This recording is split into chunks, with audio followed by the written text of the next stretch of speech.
Hi Chem students, I want to talk a little bit about the phase transition from liquid to gas. So if we're going from liquid to gas, this phase transition is called, you may or may not know this, vaporization.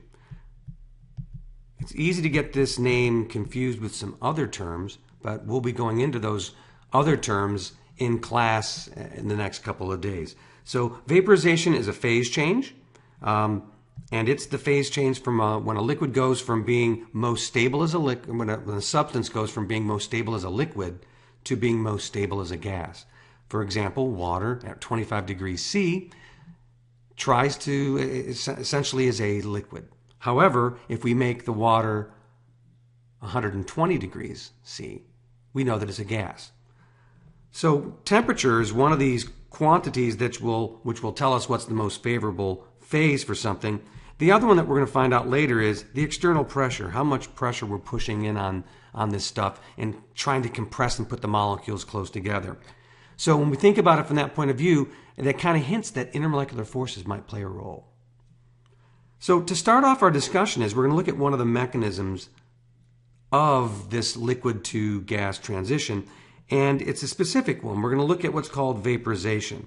And vaporization is interesting because it's this transition from liquid to gas, but it's being done when the liquid state is most favorable. So if the liquid state is most favorable, in other words, it's the most stable. If the liquid is most stable, we can still have some liquid molecules turn into gas molecules. And so if we were to imagine this as being a container with these random molecules, we're going to want to know, and this is what our goal of the activity we're going to do in class is, to decide what conditions or criteria of a molecule allow it to make this transition.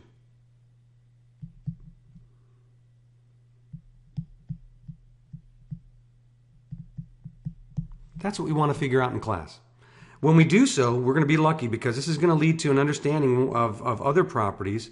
One is going to be called vapor pressure, and another one that's directly related to that will be this thing we all have heard about called boiling.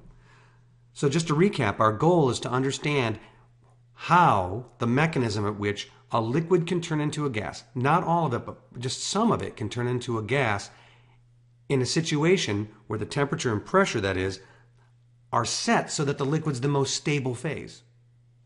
And we're going to look at the energetics of that and why it happens and how it happens, understanding these criteria, and then we'll be able to explain other properties from it, vapor pressure and boiling.